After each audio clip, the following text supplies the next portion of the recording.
Hi friends, welcome back. So good news ಅಂತಲೇ ಹೇಳ್ಬೋದು ನಿಮಗೆಲ್ಲ. ಸೊ ನಿಮ್ಮೆಲ್ಲರ ರಿಕ್ವೆಸ್ಟ್ ಏನಿತ್ತಲ್ವಾ, ಸೊ ಈ ಒಂದು ಸೆಕೆಂಡ್ ರೌಂಡ್ ಚಾಯ್ಸ್ ಎಂಟ್ರಿ ಪ್ರೊಸೆಸಲ್ಲಿ 4 ಚಾಯ್ಸ್ಗಳನ್ನು ಎನೇಬಲ್ ಮಾಡಿ ಅಂತ. ಸೊ ಈ ಒಂದು ರಿಕ್ವೆಸ್ಟು ಕೆ ಅವರಿಗೆ ರೀಚ್ ಆಗಿದೆ. ಸೊ ಕೆ ಅವರು ತಮ್ಮ ಈ ಒಂದು ಸೆಕೆಂಡ್ ರೌಂಡ್ ಚಾಯ್ಸ್ ಎಂಟ್ರಿ ಪ್ರೊಸೆಸಲ್ಲಿ 4 ಚಾಯ್ಸ್ಗಳನ್ನು ಕೂಡ ನಿಮಗೆ ಕೊಡ್ತಾ ಇದ್ದಾರೆ.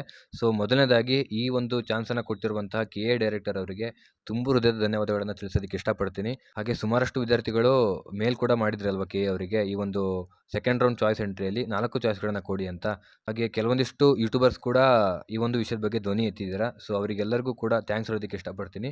ಸೊ ಫೈನಲಿ ನಾವು ಅಂದ್ಕೊಂಡಿರೋ ಹಾಗೇನೆ 4 ಚಾಯ್ಸ್ಗಳಂತೂ ಸಿಕ್ಕಾಯ್ತಲ್ವ ನಮಗೆ. ಸೊ ಈ ಒಂದು 4 ಚಾಯ್ಸ್ಗಳನ್ನು ಕೊಡೋ ಮೂಲಕನೇ ಕೆ ಎ ಡೈರೆಕ್ಟರ್ ಅವರು ಕೆಲವೊಂದು ರೂಲ್ಸ್ಗಳು ಮತ್ತು ಕೆಲವೊಂದಿಷ್ಟು ಕಂಡೀಷನ್ಸ್ಗಳನ್ನು ಕೊಟ್ಟಿದ್ದಾರೆ. ಸೊ ನೀವೆಲ್ಲ ಕೇಳಿರೋ ಹಾಗೆಯೇ 4 ಚಾಯ್ಸ್ಗಳನ್ನು ಕೊಟ್ಟಿದ್ದಾರೆ ಕೆ ಎ ಅವರು ಅಲ್ವಾ. ಸೊ ಅವರು ಕೆಲವೊಂದಿಷ್ಟು ರೂಲ್ಸು ಮತ್ತು ಕಂಡೀಷನ್ಸ್ಗಳನ್ನು ಕೊಟ್ಟಿದ್ದಾರೆ. ಸೊ ಅದನ್ನು ಕರೆಕ್ಟಾಗಿ ಫಾಲೋ ಮಾಡಬೇಕಾಗಿರೋದು ನಮ್ಮೆಲ್ಲರ ಕರ್ತವ್ಯ ಆಗಿರುತ್ತೆ. ಸೊ ಅದಕ್ಕೋಸ್ಕರ ನಾನು ಈ ಒಂದು ವಿಡಿಯೋದಲ್ಲಿ ಈ ಒಂದು ಸೆಕೆಂಡ್ ರೌಂಡ್ ಚಾಯ್ಸ್ ಎಂಟ್ರಿ ಪ್ರೊಸೆಸಲ್ಲಿ ಸುಮಾರಷ್ಟು ಚೇಂಜಸ್ಗಳನ್ನು ಮಾಡಿದ್ದಾರೆ. ಓಕೆನಾ. ಸೊ ಏನೆಲ್ಲ ರೂಲ್ಸ್ಗಳನ್ನು ತಂದಿದ್ದಾರೆ ಮತ್ತು ಕಂಡೀಷನ್ಸ್ ಏನೇನು ಇಟ್ಟಿದ್ದಾರೆ, ಸೊ ಅದನ್ನೆಲ್ಲ ಕ್ಲಿಯರಾಗಿ ಎಕ್ಸ್ಪ್ಲೇನ್ ಮಾಡ್ಕೊಡ್ತೀನಿ ನಾನು ನಿಮಗೆ. ಸೊ ವಿಡಿಯೋನ ಕಂಪ್ಲೀಟಾಗಿ ಕೇರ್ಫುಲ್ಲಾಗಿ ನೋಡಿಬಿಟ್ಟು ಎಲ್ಲ ಇನ್ಫಾರ್ಮೇಷನ್ನ ಕರೆಕ್ಟಾಗಿ ತಿಳ್ಕೊಳ್ಳಿ. ಓಕೆನಾ. ಸೊ ಬನ್ನಿ ವಿಡಿಯೋ ಸ್ಟಾರ್ಟ್ ಮಾಡೋಣ. ಸೊ ಫಸ್ಟು ನಿಮಗೆ ಈ ಒಂದು ಸೆಕೆಂಡ್ ರೌಂಡ್ ಫೈನಲ್ ರಿಸಲ್ಟು ಕೂಡ ಅನೌನ್ಸ್ ಮಾಡಿದ್ದಾರೆ. ಸೊ ನೀವು ಚೆಕ್ ಮಾಡ್ಬೋದು. ಸೊ ಚೆಕ್ ಮಾಡಿಬಿಟ್ಟು ನಿಮಗೆ next process choice entry process ಇರುತ್ತೆ. ಸೊ ಫಸ್ಟು ಚಾಯ್ಸ್ 1 ಅಂತಂದರೆ ನಿಮಗೆ ಸಿಕ್ಕಿರುವಂಥ ಸೀಟ್ ಇಷ್ಟ ಆಗಿದೆ, ಸೊ ನಾನು ಅಡ್ಮಿಷನ್ ಮಾಡಿಸ್ಕೊತೀನಿ ಅಂತ ಅಂದ್ಕೊಂಡು ನೀವು ಚಾಯ್ಸ್ 1 ಎಂಟರ್ ಮಾಡಿರ್ತೀರ. ಸೊ ಅದ್ರ ಪ್ರಕಾರನೇ ನೀವು ಫೀ ಪೇಮೆಂಟ್ ಮಾಡಿಬಿಟ್ಟು ಕನ್ಫರ್ಮೇಷನ್ ಸ್ಲಿಪ್ಪನ್ನು ಡೌನ್ಲೋಡ್ ಮಾಡಿಕೊಂಡು ನಿಮ್ಮೆಲ್ಲ ಒರಿಜಿನಲ್ ಡಾಕ್ಯುಮೆಂಟ್ಸ್ಗಳನ್ನು ತೊಗೊಂಡು ಸಿಕ್ಕಿರುವಂಥ ಕಾಲೇಜಿಗೆ ಹೋಗಿ ರಿಪೋರ್ಟ್ ಮಾಡಿಕೊಂಡು ನೀವು ಅಡ್ಮಿಷನ್ ಪ್ರೊಸೆಸನ್ನು ಕಂಪ್ಲೀಟ್ ಮಾಡಬೇಕಾಗಿರುತ್ತೆ. ಓಕೆನಾ. ಸೊ ಇದರಲ್ಲಿ ಏನು ಚೇಂಜಸ್ ಇಲ್ಲ. ನೆಕ್ಸ್ಟು ಚಾಯ್ಸ್ 2ಗೆ ಬರೋದಾದರೆ ಇದರಲ್ಲಿ ಲಾಸ್ಟ್ ಇಯರ್ ಇರೋ ಹಾಗೇ ನೀವು ಕೋರ್ಸ್ ಫೀಯನ್ನು ಪೇ ಮಾಡಿಬಿಟ್ಟು ಸೀಟನ್ನು ಹೋಲ್ಡಲ್ಲಿ ಇಟ್ಕೋಬೇಕಾಗಿರುತ್ತೆ. ಸೊ ಫಸ್ಟ್ ರೌಂಡ್ ಥರ ನೀವು ಚಾಯ್ಸ್ 2 ಕೊಟ್ಬಿಟ್ಟು ಸುಮ್ಮನೆ ಇರೋದಲ್ಲ. ಸೊ ಇಲ್ಲಿ ನೀವು ಚಾಯ್ಸ್ 2 ಕೊಟ್ಟಿದ್ದೀರಾ ಅಂತಂದರೆ ಅಲ್ಲಿ ಮೆನ್ಷನ್ ಮಾಡಿರುವಷ್ಟು ಕೋರ್ಸ್ ಫೀಯನ್ನು ಪೇ ಮಾಡಲೇಬೇಕಾಗಿರುತ್ತೆ. ಓಕೆನಾ. ಸೊ ನೀವಿಲ್ಲಿ ಕೋರ್ಸ್ ಫೀ ಅಷ್ಟೇ ಪೇ ಮಾಡ್ತಿದ್ದೀರಾ, ಯಾವುದೇ ರೀತಿ ನೀವು ಅಡ್ಮಿಷನನ್ನು ಮಾಡಿಸ್ಕೊತಾ ಇಲ್ಲ. ಓಕೆನಾ. ಸೊ ನೀವು ಈ ಒಂದು ಕೋರ್ಸ್ ಫೀಯನ್ನು ಪೇ ಮಾಡಿಬಿಟ್ಟು ನಿಮಗೇನು ಸಿಕ್ಕಿರುತ್ತಲ್ವ ಸೀಟು, ಆ ಸೀಟನ್ನು ಹೋಲ್ಡಲ್ಲಿ ಇಟ್ಕೊಂಡಿರ್ತೀರ ಅಷ್ಟೇ. ಹೋಲ್ಡಲ್ಲಿ ಇಟ್ಕೊಂಡು ನೀವು ನೆಕ್ಸ್ಟ್ ಥರ್ಡ್ ರೌಂಡ್ಗೆ ಪಾರ್ಟಿಸಿಪೇಟ್ ಮಾಡ್ತಿರ್ತೀರ. ಓಕೆನಾ. ಸೊ ಇದಿಷ್ಟು ಚಾಯ್ಸ್ 2. ಸೊ ನೆಕ್ಸ್ಟ್ ಬರೋದಾದರೆ ಚಾಯ್ಸ್ 3 ಬಗ್ಗೆ. ಸೊ ನಿಮಗೆಲ್ಲರಿಗೂ ಗೊತ್ತಿರೋ ಹಾಗೆಯೇ ಚಾಯ್ಸ್ 3ನೇ ತುಂಬ ಡಿಮ್ಯಾಂಡಲ್ಲಿತ್ತಲ್ವ ಚಾಯ್ಸ್ 2ಕ್ಕಿಂತ. ಸೊ ಅದಕ್ಕೋಸ್ಕರ ಚಾಯ್ಸ್ 3ನೂ ಕೂಡ ಎನೇಬಲ್ ಮಾಡಿದಾರಲ್ವ. ಸೊ ನೀವು ಅದನ್ನ ಹೇಗೆ ಕರೆಕ್ಟಾಗಿ ಯುಟಿಲೈಸ್ ಮಾಡ್ಕೊತೀರಾ ಅನ್ನೋದ್ರ ಮೇಲೆ ಡಿಪೆಂಡ್ ಆಗಿರುತ್ತೆ. ಸೊ ಇವಾಗಲೇ ನೋಡ್ಕೊಳ್ಳಿ, ನಿಮ್ಗೇನಾದ್ರು ಕಾಲೇಜ್ ಅದು ಸಿಕ್ಕಿರೋದು ಇಷ್ಟ ಇಲ್ಲ ಅಂತ ಅಂದರೆ ಮಾತ್ರ ಚಾಯ್ಸ್ 3ಗೆ ಹೋಗಿ. ಓಕೆನಾ. ಸೊ ಯಾಕಂದರೆ ಚಾಯ್ಸ್ 3 ಈ ಒಂದು ಸೆಕೆಂಡ್ ರೌಂಡಲ್ಲಿ ತುಂಬ ರಿಸ್ಕಿ ಇರುತ್ತೆ. ಯಾಕಂದರೆ ನೆಕ್ಸ್ಟ್ ಆಗುವಂಥ ರೌಂಡು ಲಾಸ್ಟ್ ರೌಂಡ್ ಆಗಿರುತ್ತಲ್ವ. ಸೊ ಕಾಲೇಜ್ ಸಿಗೋದಾದರೆ ಓಕೆ, ಅಕಸ್ಮಾತ್ ಕಾಲೇಜ್ ಸಿಗಲಿಲ್ಲ ಅಂತಂದರೆ ನಿಮಗೆ ರಿಸ್ಕು.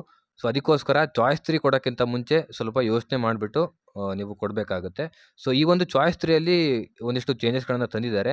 ನೀವು ಲಾಸ್ಟ್ ಇಯರೆಲ್ಲ ಏನಿತ್ತು, ಚಾಯ್ಸ್ 3 ಕೊಟ್ಟಾದಮೇಲೆ ನೀವು ಯಾವುದೇ ರೀತಿಯಾದಂಥ ಪೇಮೆಂಟ್ ಮಾಡೋದು ಇರ್ತಿರಲಿಲ್ಲ. ಡೈರೆಕ್ಟ್ ನಿಮಗೆ ಸಿಕ್ಕಿರುವಂಥ ಸೀಟು ಕ್ಯಾನ್ಸಲ್ ಆಗ್ತಿತ್ತು. ನೆಕ್ಸ್ಟು ಆ ಒಂದು ಸೀಟನ್ನು ಬಿಟ್ಟು ಬೇರೆ ಒಂದು ನಿಮ್ಮ ಆಪ್ಷನ್ಟ್ರಲ್ಲಿ ಯಾವ್ಯಾವ ಕಾಲೇಜ್ ಇರ್ತಿತ್ತಲ್ವ, ಸೊ ಅದು ನಿಮ್ಮ ಥರ್ಡ್ ರೌಂಡಿಗೆ ಪಾರ್ಟಿಸಿಪೇಟ್ ಆಗ್ತಿತ್ತು. ಬಟ್ ಈ ವರ್ಷ ಏನು ಮಾಡಿದ್ದಾರೆ ಕೆ ಎ ಅವರು ಅಂತಂದರೆ, ನೀವು ಚಾಯ್ಸ್ 3ನ ಕೊಡ್ತಾ ಇದ್ದೀರಾ ಅಂತಂದರೆ ಅದು ನಿಮಗೆ ಇಷ್ಟ ಇಲ್ಲ. ಸೊ ಅದಕ್ಕೋಸ್ಕರ ನೀವು ನೆಕ್ಸ್ಟ್ ರೌಂಡಿಗೆ ಏನಾದ್ರು ಚಾಯ್ಸ್ 3 ಕೊಟ್ಬಿಟ್ಟು ನೆಕ್ಸ್ಟ್ ರೌಂಡಿಗೆ ಪಾರ್ಟಿಸಿಪೇಟ್ ಮಾಡಬೇಕು ಅಂತ ಇದ್ದರೆ ₹10,000 ಕಾಸ್ಟ್ ಡೆಪಾಸಿಟನ್ನು ಪೇ ಮಾಡಿಬಿಟ್ಟು ನೀವು ನೆಕ್ಸ್ಟ್ ರೌಂಡ್ಗೆ ಪಾರ್ಟಿಸಿಪೇಟ್ ಮಾಡಬೇಕಾಗುತ್ತೆ. ಸೊ ಇದು ಮೇಜರ್ ಚೇಂಜಸ್ಸು ಈ ಒಂದು ಚಾಯ್ಸ್ 3ಅಲ್ಲಿ ಮಾಡಿರುವಂಥದ್ದು ಈ ವರ್ಷಕ್ಕೆ ಅವರು. ಸೊ ಈ ರೀತಿ ಚೇಂಜಸ್ ಯಾಕಪ್ಪ ಮಾಡಿದ್ದಾರೆ ಅಂತಂದರೆ, ಸ್ಟೂಡೆಂಟ್ಸಲ್ಲಿ ಒಂದು ಸ್ವಲ್ಪ ಅವೇರ್ನೆಸ್ ಬರಲಿ ಅಂತ. ಸುಮ್ಮನೆ ಚಾಯ್ಸ್ 3 ಕೊಟ್ಬಿಟ್ಟು ನಾನು ನಿರ್ಲಕ್ಷ್ಯ ಮಾಡ್ತೀನಿ ಅಂತಂದರೆ ಅದಕ್ಕೆಲ್ಲ ಅವಕಾಶ ಇರಲ್ಲ. ಸೊ ನೀವು ₹10,000 ಕಟ್ಟಿದ್ದೀರಾ. ಸೊ ಅದಕ್ಕೋಸ್ಕರನಾದರೂ ನೀವು ನೆಕ್ಸ್ಟ್ ರೌಂಡಲ್ಲಿ ಕರೆಕ್ಟಾಗಿ ಪಾರ್ಟಿಸಿಪೇಟ್ ಮಾಡ್ತೀರಾ. ಸೊ ನೆಕ್ಸ್ಟ್ ರೌಂಡಲ್ಲಿ ಸಿಕ್ಕಂಥ ಸೀಟನ್ನು ನೀವು ಫುಲ್ ಕೋರ್ಸ್ ಫೀನ ಕಟ್ಬಿಟ್ಟು ನೀವು ಅಡ್ಮಿಷನ್ ಆಗಲೇಬೇಕು ಅಂತ. ಓಕೆನಾ. Next choice 4. ಚಾಯ್ಸ್ 4 ಅಂತಂದರೆ ಅದರಲ್ಲಿ ಏನು ಚೇಂಜಸ್ ಇಲ್ಲ. ನಮಗೆ ಈ ಒಂದು KCET ಕೌನ್ಸಿಲಿಂಗು ಇಷ್ಟ ಇಲ್ಲ. ಸೊ ನಾನು ಯಾವುದೋ ಮ್ಯಾನೇಜ್ಮೆಂಟ್ ಥ್ರೂ ಹೋಗ್ತೀನಿ ಅಥವಾ ಬೇರೆ ಕೋರ್ಸ್ಗಳನ್ನು ಮಾಡ್ತೀನಿ ಅಂತ ಅಂದ್ಕೊಂಡಿರ್ತೀರಲ್ವ. ಸೊ ಅವರು ಚಾಯ್ಸ್ 4ನ ಕೊಟ್ಬಿಟ್ಟು KCET ಕೌನ್ಸಿಲಿಂಗಿಂದ ಎಕ್ಸಿಟ್ ಆಗ್ಬೋದು. ಓಕೆನಾ. ಸೊ ಇನ್ನೊಂದು ಪಾಯಿಂಟ್ ಏನಪ್ಪ ಅಂತಂದರೆ, ನಿಮಗೆ ಫಸ್ಟ್ ರೌಂಡಲ್ಲಿ ಚಾಯ್ಸ್ 3 ಮತ್ತು ಚಾಯ್ಸ್ 4ಗೆ ಫ್ಲೆಕ್ಸಿಬಿಲಿಟಿ ಕೊಟ್ಟಿದ್ದರು. ಅಂದರೆ ಚಾಯ್ಸ್ ಎಂಟ್ರಿ ಎಂಡ್ ಆಗೋವರೆಗೆ ನೀವು ಚಾಯ್ಸ್ 3 ಅಥವಾ ಚಾಯ್ಸ್ 4 ಕೊಟ್ಟಿದ್ದೀರಾ ಅಂತಂದರೆ, ನೀವು ಚಾಯ್ಸ್ ಎಂಟ್ರಿ ಎಂಡ್ ಆಗೋ ಡೇಟ್ ಒಳಗಾಗಿ ನೀವು ಮತ್ತೆ ಚಾಯ್ಸ್ 1 ಅಥವಾ ಚಾಯ್ಸ್ 2 ಅಥವಾ ಈ ರೀತಿ ಒಂದು ಚೇಂಜಸ್ಗಳನ್ನು ಮಾಡ್ಕೋಬೋದಿತ್ತು. ಓನ್ಲಿ ಚಾಯ್ಸ್ 3 ಮತ್ತು ಚಾಯ್ಸ್ 4 ಕೊಟ್ಟಿದ್ದವರಿಗೆ. ಸೊ ಈ ಒಂದು ಸೆಕೆಂಡ್ ರೌಂಡಲ್ಲಿ ಚಾಯ್ಸ್ 4 ಕೊಟ್ಟವ್ರಿಗೆ ಮಾತ್ರ ಆ ರೀತಿ ಒಂದು ಚಾನ್ಸಸ್ ಇರುತ್ತೆ. ಸೊ ಬೇರೆ ಚಾಯ್ಸ್ 1, ಚಾಯ್ಸ್ 2, ಚಾಯ್ಸ್ 3 ಕೊಟ್ಟವರಿಗೆ ಆ ರೀತಿ ಅವಕಾಶ ಇರೋದಿಲ್ಲ.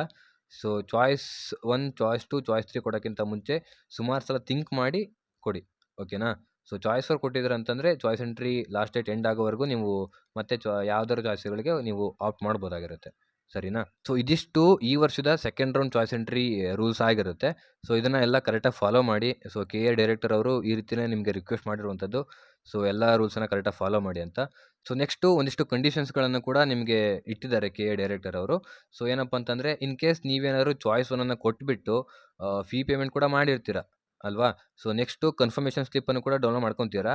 ಇನ್ ಕೇಸ್ ನೀವೇನಾದ್ರು ಅವರು ನಿಗದಿಪಡಿಸಿರುವಂತಹ ಡೇಟ್ ಒಳಗಾಗಿ ಕಾಲೇಜಿಗೆ ಹೋಗಿ ಅಡ್ಮಿಷನ್ ಮಾಡಿಸ್ಕೊಂಡಿಲ್ಲ ಅಂತಂದರೆ, ನಿಮ್ಮ ಏನು ಸೀಟ್ ಇರುತ್ತಲ್ವ, ಆ ಸೀಟನ್ನೇ ತೆಗ್ದು ಹಾಕ್ತಾರೆ.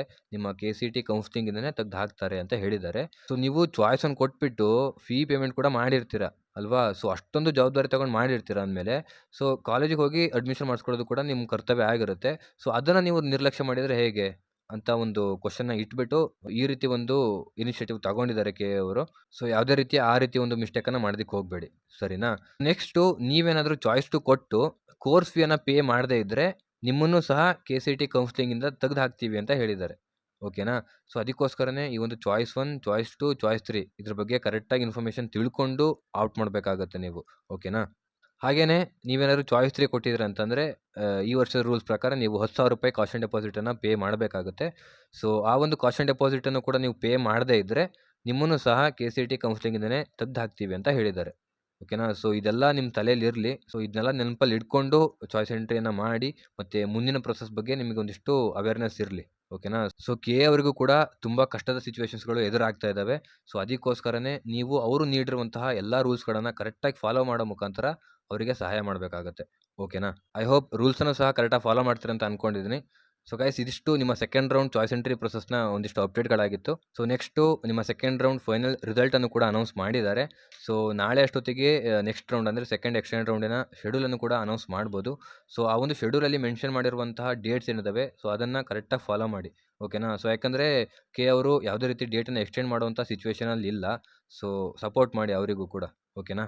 ಸೊ ಫೈನಲಿ ಏನು ಹೇಳೋದಕ್ಕೆ ಇಷ್ಟಪಡ್ತೀನಿ ಅಂತಂದರೆ, ಇದು ನಿಮ್ಮ ಕೊನೆಯ ಚಾಯ್ಸ್ ಎಂಟ್ರಿ ಪ್ರೊಸೆಸ್ ಆಗಿರುತ್ತೆ. ಓಕೆನಾ? ಸೊ ಅದಕ್ಕೋಸ್ಕರನೇ ಎಲ್ಲ ಚಾಯ್ಸ್ಗಳ ಬಗ್ಗೆ ಕರೆಕ್ಟಾಗಿ ತಿಳ್ಕೊಂಡು, ಅದು ಲೇಟೆಸ್ಟಾಗಿ ಏನೇನು ಅಪ್ಡೇಟ್ಸ್ ಮಾಡಿದ್ದಾರೆ ಅದ್ರ ಬಗ್ಗೆ ಕರೆಕ್ಟಾಗಿ ತಿಳ್ಕೊಳ್ಳಿ ಚಾಯ್ಸ್ಗಳ ಬಗ್ಗೆ. ಓಕೆನಾ? ಸೊ ತಿಳ್ಕೊಂಡ್ಬಿಟ್ಟು ಕರೆಕ್ಟಾಗಿ ನಿಮ್ಮ ಪ್ರೀಶಿಯಸ್ ಚಾಯ್ಸ್ಗಳನ್ನು ಎಂಟರ್ ಮಾಡಿ, ಸರಿನಾ? ಸೊ ಟೆನ್ಷನ್ ತೊಗೋಬೇಡಿ, ಎಲ್ಲ ಒಳ್ಳೆಯದಾಗುತ್ತೆ. ಸೊ ಫ್ರೆಂಡ್ಸ್, ಐ ಹೋಪ್ ಈ ಒಂದು ಇನ್ಫಾರ್ಮೇಷನ್ ನಿಮಗೆ ತುಂಬ ಇಷ್ಟ ಆಯಿತು ಅಂತ ಅಂದ್ಕೊತೀನಿ, ಮತ್ತು ತುಂಬ ಯೂಸ್ಫುಲ್ ಆಯಿತು ಅಂತಲೂ ಕೂಡ ಅಂದ್ಕೊತೀನಿ. ಸೊ ಯೂಸ್ಫುಲ್ ಆಗಿತ್ತು ಅಂತಂದರೆ ಇವಾಗಲೇ ಲೈಕ್ ಮಾಡಿ, ಮತ್ತು ನಿಮ್ಮ ಫ್ರೆಂಡ್ಸ್ಗೂ ಕೂಡ ತುಂಬ ಯೂಸ್ಫುಲ್ ಆಗಿರುತ್ತೆ. ಸೊ ಅವರಿಗೂ ಕೂಡ ಶೇರ್ ಮಾಡಿ. ಸೊ ಇದೇ ರೀತಿ ಕಂಟೆಂಟ್ಸ್ಗಳನ್ನು ಪಡೆಯೋದಕ್ಕೆ ಸಬ್ಸ್ಕ್ರೈಬ್ ಮಾಡೋದನ್ನು ಕೂಡ ಮರಿಬೇಡಿ. ಸೊ ಫ್ರೆಂಡ್ಸ್, ಇನ್ನೊಂದು ಇಂಪಾರ್ಟೆಂಟ್ ಆದ ಇನ್ಫಾರ್ಮೇಷನ್ ಜೊತೆ ನಿಮ್ಮ ಮುಂದೆ ಮತ್ತೆ ಸಿಗ್ತೀನಿ. ಅಲ್ಲಿವರೆಗೂ ನಮಸ್ಕಾರ.